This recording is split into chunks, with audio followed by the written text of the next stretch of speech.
10th class ಮುಗಿದ ತಕ್ಷಣ, second PU ಮುಗಿದ ತಕ್ಷಣ ಸ್ಟೂಡೆಂಟ್ಸ್‌ಗೆ, ಪೇರೆಂಟ್ಸ್‌ಗೆ ಬರೋ ಡೌಟ್ ಏನಂದರೆ, ಮುಂದೆ ಏನು? ಮುಂದೆ ಯಾವ ಕೋರ್ಸ್‌ನ ಮಾಡಬೇಕು? ಯಾವ ಕೋರ್ಸ್ ಮಾಡಿದ್ರೆ ನಮ್ಮ ಫ್ಯೂಚರ್‌ಗೆ ಹೆಲ್ಪ್ ಆಗುತ್ತೆ ಅನ್ನೋ ಕನ್ಫ್ಯೂಷನ್ ಎಲ್ಲ ಸ್ಟೂಡೆಂಟ್ಸ್‌ಗೆ, ಎಲ್ಲ ಪೇರೆಂಟ್ಸ್‌ಗೆ ಬಂದೇ ಬರುತ್ತೆ. ಅದಕ್ಕೋಸ್ಕರ ನಾವು ಈ ವಿಡಿಯೋದಲ್ಲಿ ಕರಿಯರ್ ಎಕ್ಸ್‌ಪ್ಲೋರೇಷನ್ ಅಂದರೆ ನಾವು ಎಲ್ಲ ಕರಿಯರ್‌ಗಳನ್ನು ಒಂದೊಂದು ವಿಡಿಯೋದಲ್ಲಿ ಡೀಟೇಲ್ಡ್ ಆಗಿ ಎಕ್ಸ್‌ಪ್ಲೇನ್ ಮಾಡ್ತಾ ಇದ್ದೀವಿ. ಈ ವಿಡಿಯೋದಲ್ಲಿ ನಾವು ಇವತ್ತು ಫಾರಿನ್ ಲ್ಯಾಂಗ್ವೇಜಸ್ ಕಲಿಯೋದ್ರಿಂದ ನಿಮಗೆ ಯಾವ ಥರ ಕರಿಯರ್ ಸೆಟ್ ಆಗುತ್ತೆ, ಯಾವ ಥರ ಜಾಬ್ ಪ್ರೊಫೈಲ್‌ಗಳು ಸಿಗುತ್ತೆ ಅಂತ ಹೇಳಿ ಡಿಸ್ಕಸ್ ಮಾಡೋಣ. ನಮ್ಮ ಯೂಟ್ಯೂಬ್ ಚಾನಲ್ ಹೆಸರು ಇನ್ಫಾರ್ಮ್ ಕರಿಯರ್. ನಾವು ಕರಿಯರ್ ಕೌನ್ಸಿಲಿಂಗನ್ನು ಮಾಡ್ತೀವಿ. ಅಂದರೆ 8th, 9th, 10th, 11th and 12th any stream ಸ್ಟೂಡೆಂಟ್ಸ್‌ಗೆ ಕರಿಯರ್ ಬಗ್ಗೆ ಏನಾದರೂ ಡೌಟ್ ಇದ್ದರೆ ಕರಿಯರ್ ಗೈಡೆನ್ಸನ್ನು ನಾವು ಪ್ರೊವೈಡ್ ಮಾಡ್ತೀವಿ. ಈ ವಿಡಿಯೋದಲ್ಲಿ ನಾವು ಫಾರಿನ್ ಲ್ಯಾಂಗ್ವೇಜ್ ಬಗ್ಗೆ ಡೀಟೇಲ್ ಆಗಿ ಡಿಸ್ಕಸ್ ಮಾಡೋಣ. Do you enjoy learning multiple foreign languages? Do you like to know about other cultures? If yes, you should consider a language in foreign languages or interpreter and translator. ಅಂದರೆ ನಿಮಗೆ foreign languages ಬಗ್ಗೆ ನಮ್ಮ languages ಆಯಿತು, mother tongue ಆಯಿತು, ಅವು Hindi, English ಸ್ಕೂಲ್ನಾಗ ಕಲಿಸ್ತಾರೆ. ಇದನ್ನು ಬಿಟ್ಟು ಮತ್ತೆ ನಿಮಗೆ ಫಾರಿನ್ ಲ್ಯಾಂಗ್ವೇಜಸ್ ಕಲಿಬೇಕು ಅನಿಸುತ್ತೆ, ಇಂಟ್ರೆಸ್ಟ್ ಇದ್ದರೆ, ಅಥವಾ ಬೇರೆ ದೇಶದಲ್ಲಿ ಬೇರೆ ಕಲ್ಚರ್ಗಳಲ್ಲಿ ಏನಿದೆ ಅಂತ ಇಂಟ್ರೆಸ್ಟ್ ಇದ್ದರೆ ಅನ್ನೋ ತಿಳ್ಕೊಳ್ಳೋ ಕ್ಯೂರಿಯಾಸಿಟಿ ಇದ್ದರೆ ಫಾರಿನ್ ಲ್ಯಾಂಗ್ವೇಜಸ್ ಮತ್ತು ಟ್ರಾನ್ಸ್ಲೇಟರ್, ಇಂಟರ್ಪ್ರಿಟರ್ ಅನ್ನೋ ಕರಿಯರ್ಗಳನ್ನು ನೀವು ಚೂಸ್ ಮಾಡ್ಬೋದು. ಆ ಕೋರ್ಸ್ಗಳನ್ನು ಪರ್ಸ್ಯೂ ಮಾಡಿಬಿಟ್ಟು ನೀವು ಆ ಕರಿಯರಲ್ಲಿ ಎಕ್ಸ್ಪರ್ಟ್ ಆಗ್ಬೋದು. Foreign languages experts with a good understanding of cultures are in great demand in the corporate world. If you learn a foreign language, you can work as an interpreter and translator. Interpreter converts speech in one language to another, while translator perform a single function with written text. ಅಂದರೆ ಇಲ್ಲಿ interpreter ಮತ್ತು translator ಅಂತೇಳಿ ಎರಡು occupation ಇದೆ. Interpreter ಅಂದರೆ speech to speech, ಅಂದರೆ one language to other language convert ಮಾಡಿ ಸ್ಪೀಚಲ್ಲಿ ಹೇಳೋದು. ಬಟ್ ಟ್ರಾನ್ಸ್ಲೇಟರ್ ಏನು ಮಾಡ್ತಾರೆ ಅಂದರೆ ಆ ಸ್ಪೀಚನ್ನು ಟ್ರಾನ್ಸ್ಫಾರ್ಮ್ ಮಾಡಿಬಿಟ್ಟು ಟೆಕ್ಸ್ಟ್ ಫಾರ್ಮಲ್ಲಿ ಕೊಡ್ತಾರೆ. ಅಂದರೆ ಇವಾಗ ನೀವು ಒಟ್ಟು ಫಾರಿನ್ ಲ್ಯಾಂಗ್ವೇಜಸ್ ಸ್ಪೀಕಿಂಗು ರೈಟಿಂಗ್ ಎರಡು ಕಲಿತ್ರೆ ಅಂದರೆ it will be the good demand in corporate world. Many multinational companies hire such professionals to overcome language barriers and facilitate smooth communication for proper business transaction. ಆದರೆ ಈಗ ನೀವು ಯಾವುದೋ ಒಂದು business start ಮಾಡ್ತೀರಿ. ಆ ಬಿಸ್ನೆಸ್ಗೆ ನಿಮ್ಗೆ ರಾ ಮೆಟೀರಿಯಲ್ ಬೇಕು. ಅದನ್ನು ನೀವು ಬೇರೆ ದೇಶದಿಂದ ಏನು ಮಾಡ್ತೀರಿ, ಇನ್ಪುಟ್ ಮಾಡ್ಕೋತೀರಿ ನಮ್ಮ ಕಂಟ್ರಿಗೆ. ಅದಕ್ಕೆ ಏನು ಮಾಡ್ತೀರಿ ಅಂದರೆ ನೀವು ಈಗ ಚೈನಾ ಆಗಲಿ, ಜಪಾನ್ ಆಗಲಿ, ಅಥವಾ ಎನಿ ಅದರ್ ಕಂಟ್ರಿಯಿಂದ ನೀವು ಇಂಪೋರ್ಟ್ ಮಾಡ್ಕೋಬೇಕಾದ್ರೆ ಏನಾಗುತ್ತೆ ಅಂದರೆ ಅವ್ರ ಜೊತೆ ನೀವು ಕರೆಕ್ಟಾಗಿ ಮಾತಾಡಬೇಕು. ಆ ಮಾತಾಡಬೇಕಂದ್ರೆ ಅವ್ರ ಲ್ಯಾಂಗ್ವೇಜು, ನಮ್ಮ ಲ್ಯಾಂಗ್ವೇಜು ಎರಡೂ ಮ್ಯೂಚುವಲಿ ಅಂಡರ್ಸ್ಟ್ಯಾಂಡಿಂಗ್ ಆಗಬೇಕು. ಅದಕ್ಕೆ ನಮ್ಮ ಲ್ಯಾಂಗ್ವೇಜ್ ಅವ್ರಿಗೆ ಬರಲ್ಲ, ಅವ್ರ ಲ್ಯಾಂಗ್ವೇಜ್ ನಮಗೆ ಬರಲ್ಲ. ಅದಕ್ಕೆ ಈ ಇಂಟರ್ಪ್ರಿಟರ್ ಆರ್ ಟ್ರಾನ್ಸ್ಲೇಟರ್ ಇದ್ದೀನಂದ್ರೆ ಅವ್ರ ಮುಖಾಂತರ ನಾವು ಕರೆಕ್ಟಾಗಿ ಡಿಸ್ಕಷನ್ ಮಾಡಿಬಿಟ್ಟು ನಮಗೇನು ನೀಡ್ ಐತಲ್ಲ ಅದನ್ನು ತೊಗೊಂಡ್ಬಿಟ್ಟು ಪೇಮೆಂಟನ್ನು ಕರೆಕ್ಟಾಗಿ ಮಾತಾಡಿ ಆ ಡೀಲನ್ನು ಕ್ಲೋಸ್ ಮಾಡಬೇಕು. ಅದಕ್ಕೋಸ್ಕರ there is the demand of foreign language experts, interpreters or translators.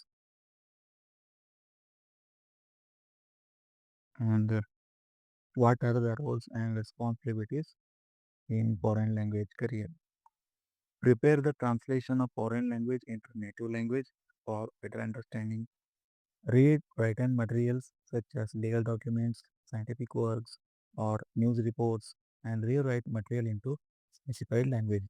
ಅಂದರೆ ಈಗ ಬೇರೆ ದೇಶದಲ್ಲಿ ಕೊರಿಯಾ ಒಳಗೆ ಏನಾಯ್ತು ಅಂದರೆ ಒಂದು ಸೈಂಟಿಫಿಕ್ ಡೆವಲಪ್ಮೆಂಟ್ ಆಯಿತು.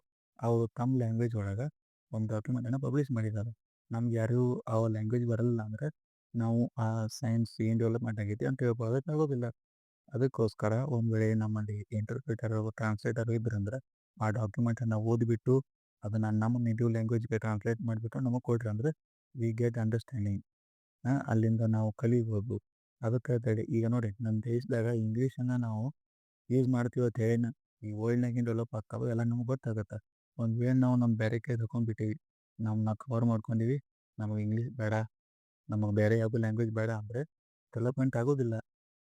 ಏನು ಇಲ್ಲಿ ಡೆವಲಪ್ಮೆಂಟ್ ಆಗುತ್ತೆ ಇಂಡಿಯಾ ಒಳಗೆ ಅದು ಹೊರಗೆ ಹೋಗಬೇಕು, ಹೊರಗಿನ ಡೆವಲಪ್ಮೆಂಟ್ ಆಗುತ್ತೆ ಅದು ಒಳಗೆ ಬರಬೇಕು. ಅದಕ್ಕೆ ಈ ಟ್ರಾನ್ಸ್ಲೇಟರ, ಇಂಟರ್ಪ್ರಿಟರ ಒಂದು ಒಳ್ಳೆ ಇದು ಪ್ರೊಫೈಲ್ ಕರಿಯರ್ ಇದು. Accurate and succinct reproduction in specified language.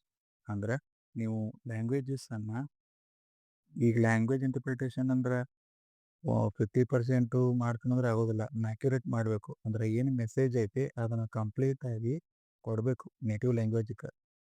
ಅದಕ್ಕೆ ಅಕ್ಯುರೇಟಾಗಿ ಅದನ್ನೇನು ಲ್ಯಾಂಗ್ವೇಜ್ ಇರುತ್ತೆ ಅದನ್ನು ಟ್ರಾನ್ಸ್ಲೇಟ್ ಮಾಡಬೇಕು. Attending meetings or conferences. ಈಗ ದೊಡ್ಡ ದೊಡ್ಡ ಕಾರ್ಪೊರೇಟ್ ಕಂಪ್ನಿ ಇರ್ತಾವೆ, ಮಲ್ಟಿನೇಷನಲ್ ಕಂಪನೀಸ್. ಅವರು ಕಂಪ್ನಿ ಬೇರೆ ಬೇರೆ ದೇಶದಾಗ ಇರ್ತಾವೆ, ಅಲ್ಲಿ ಬೇರೆ ಬೇರೆ ಲ್ಯಾಂಗ್ವೇಜ್ ಮಾತಾಡೋರಿರ್ತಾರೆ.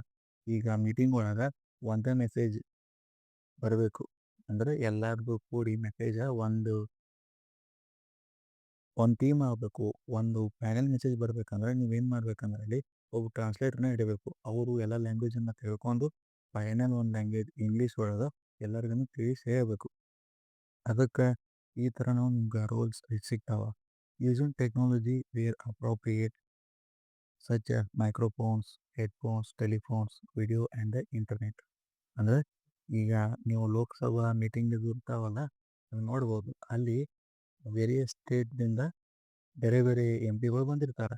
ಅವರು ತಮ್ಮ ಲ್ಯಾಂಗ್ವೇಜ್ ಹೇಳ್ತಿರ್ತಾರೆ. ಒಬ್ರು ಹಿಂದಿ ಒಳಗೆ ಹೇಳ್ತಾರೆ, ಒಬ್ರು ತಮಿಳ್ನಾಗ ಹೇಳ್ತಾರೆ, ಒಬ್ಬರು ಬಿಹಾರಿ, ಕಾಶ್ಮೀರಿ, ಕನ್ನಡ, ಇಂಗ್ಲೀಷ್ ಎಲ್ಲ ಭಾಷೆದಾಗ ಮಾತಾಡ್ತಿರ್ತಾರೆ. ಬಟ್ ಅಲ್ಲಿ ಟ್ರಾನ್ಸ್ಲೇಟ್ ಮಾಡಿ ಎಲ್ಲರಿಗೂ ತಿಳಿಯುವಂಗೆ ಹೇಳಕ್ಕೆ ಟ್ರಾನ್ಸ್ಲೇಟರ್ ಆಗಲಿ ಇಂಟರ್ಪ್ರಿಟರ್ ಆಗಲಿ ಇರ್ತಾರಲ್ಲ. ಅಂದರೆ ಅಲ್ಲಿ ಕೂಡ ಡಿಮ್ಯಾಂಡ್ ಐತಿ. ಫಾರಿನ್ ಲ್ಯಾಂಗ್ವೇಜ್ ಇಲ್ಲ ಅಂದರೂ ಬಟ್ ನಮ್ಮ ದೇಶದ ಲ್ಯಾಂಗ್ವೇಜ್ಗಳನ್ನ ತಿಳ್ಕೊಂಡ್ಬಿಟ್ಟು ಟ್ರಾನ್ಸ್ಲೇಟ್ ಮಾಡೋದಕ್ಕೆ ಕೂಡ ಡಿಮ್ಯಾಂಡ್ ಇದೆ. And what are the key skills required for foreign language? Interpretation, localisation, translation, presentation skills. ಅಂದರೆ ಈಗೇನು ಈ ಸ್ಕಿಲ್ಗಳದಾವ, ಈ ಸ್ಕಿಲ್ಗಳನ್ನು ನೀವು ಡೆವಲಪ್ ಮಾಡ್ಕೋಬೇಕು. ಅಂದರೆ ಈಗ ಫಾರಿನ್ ಲ್ಯಾಂಗ್ವೇಜ್ ಕಲಿತ್ರಿ, ಅದನ್ನು ಇಲ್ಲಿ ಮಂದಿಗೆ ಹೇಳ್ಬೇಕಂದ್ರೆ ನೀವು ಅದನ್ನು ಕರೆಕ್ಟಾಗಿ ಪ್ರೆಸೆಂಟೇಷನ್ ಮಾಡಬೇಕು. ಈಗ ಬೇರೆ ಲ್ಯಾಂಗ್ವೇಜ್ ಐತಿ, ಆ ಡಾಕ್ಯುಮೆಂಟನ್ನು ಓದ್ಬಿಟ್ಟು ನೀವೇನು ಮಾಡ್ತೀರಿ, ಲೋಕಲ್ ಲ್ಯಾಂಗ್ವೇಜ್ದಾಗ ಬರ್ಕೊಡ್ತೀರಿ. ಟ್ರಾನ್ಸ್ಲೇಷನ್ ಆಯಿತು, ಲೋಕಲ್ ಲ್ಯಾಂಗ್ವೇಜ್ದಾಗ ಹೇಳ್ಕೊಡ್ತೀರಿ, ಲೋಕಲೈಜೇಷನ್ ಆಯಿತು, ಇಂಟರ್ಪ್ರಿಟೇಷನ್, ಅವ್ರು ಮಾತಾಡಿದ್ದನ್ನು ಇಮಿಡಿಯೇಟಾಗಿ ಟ್ರಾನ್ಸ್ಲೇಟ್ ಮಾಡಿ ಇನ್ನೊಬ್ರು ಹೇಳೋದಾಯಿತು. ಈ ಥರ ಸ್ಕಿಲ್ಗಳು ನಿಮ್ಗೆ ಇರಬೇಕು. ಆನ್ ದ ಸ್ಪಾಟ್ ಮಾಡ್ಬೇಕು ನೀವು. ಅದಕ್ಕೆ ಫಾರಿನ್ ಲ್ಯಾಂಗ್ವೇಜನ್ನು ಕಲಿಯೋದ್ರಲ್ಲಿ ಸ್ಕೋಪ್ ಇದೆ. And what are the opportunities? Executive in secretarial, transcriptor, translator, writer, interpreter, foreign language expert.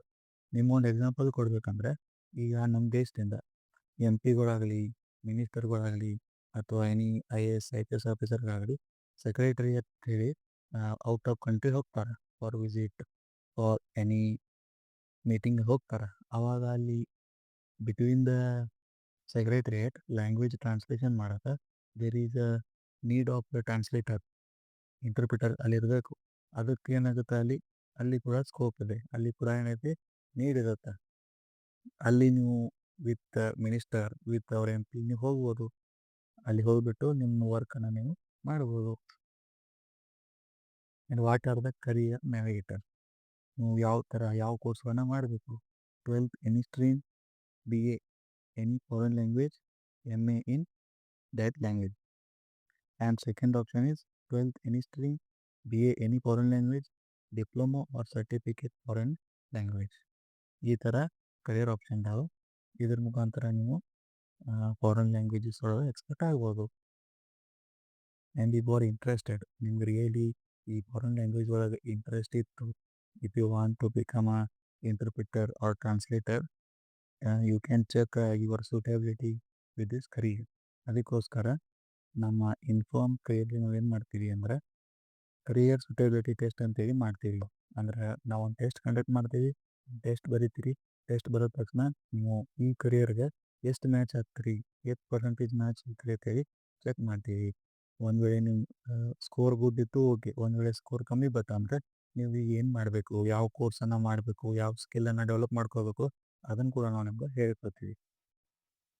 ಮತ್ತು ನಾವು 8th, 9th, 10th, PUC ಸ್ಟೂಡೆಂಟ್ಸ್ಗೆ ಏನು ಮಾಡ್ತೀವಿ ಅಂದರೆ ಕರಿಯರ್ ಗೈಡೆನ್ಸ್ನ ಪ್ರೊವೈಡ್ ಮಾಡ್ತೀವಿ. ಸೈಕೋಮೆಟ್ರಿ ಕರಿಯರ್ ಅಸೆಸ್ಮೆಂಟನ್ನು ಕಂಡಕ್ಟ್ ಮಾಡ್ತೀವಿ. ಅದು ಕಾಮನ್ ಅಲ್ಲ, ಇಂಡಿಯನ್ ಪಾಪ್ಯುಲೇಷನ್ ಮೇಲೆ ಸ್ಟಡಿ ಮಾಡಿಬಿಟ್ಟು ನಮ್ಮ ಇಂಡಿಯನ್ ಸ್ಟೂಡೆಂಟ್ಸಿಗೆ ಹೇಳಿ ನಾವು ಈ ಎಕ್ಸಾಮನ್ನು ರೆಡಿ ಮಾಡಿದ್ದೀವಿ. ಆ ಎಕ್ಸಾಮ್ ಮುಖಾಂತರ ನಾವು ಸ್ಟೂಡೆಂಟ್ನ personality, career interest, learning style, skill ಎಲ್ಲ ನಾವು ಅನಲೈಸ್ ಮಾಡಿಬಿಟ್ಟು ಅದನ್ನು ಕಾಂಪ್ರಿಹೆನ್ಸಿವ್ ಕರಿಯರ್ ರಿಪೋರ್ಟ್ನಾಗ ಪ್ರೊವೈಡ್ ಮಾಡ್ತೀವಿ. ಅದನ್ನು ತೊಗೊಂಡು ಸ್ಟೂಡೆಂಟ್ಸ್ ಟಾಪ್ ಕರಿಯರ್ಗಳನ್ನು ಚೂಸ್ ಮಾಡ್ಬೋದು. ಚೂಸ್ ಮಾಡ್ಬೇಕಾದ್ರೆ ನಾವು ಟಾಪ್ ಚಾಯ್ಸ್, ಗುಡ್ ಚಾಯ್ಸ್ ಹೇಳಿ ಕ್ಯಾಟಗರೈಸ್ ಮಾಡ್ತೀವಿ.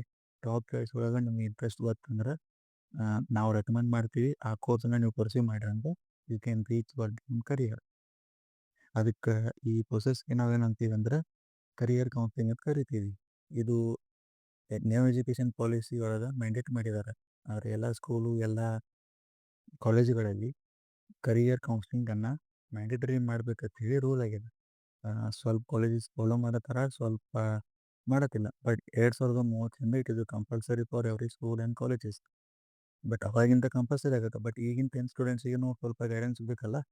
ಅವ್ರಿಗೆ ಯಾರ್ಯಾರು ಇಂಟ್ರೆಸ್ಟ್ ಇದ್ದರೆ, ಕರಿಯರ್ ಕೌನ್ಸಿಲಿಂಗ್ ನಿಮ್ಗೆ ನೀಡ್ ಅನಿಸಿದ್ರೆ ನಮ್ಮನ್ನು ಕಾಂಟ್ಯಾಕ್ಟ್ ಮಾಡಿ. ನಮ್ಮ ಕಾಂಟ್ಯಾಕ್ಟ್ ಡೀಟೇಲ್ಸ್ನ ನಾವು ಈ ವಿಡಿಯೋ ಡಿಸ್ಕ್ರಿಪ್ಷನ್ನಾಗ ಕೊಟ್ಟಿರ್ತೀವಿ.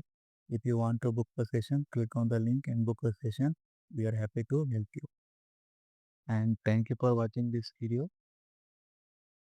Have a great day.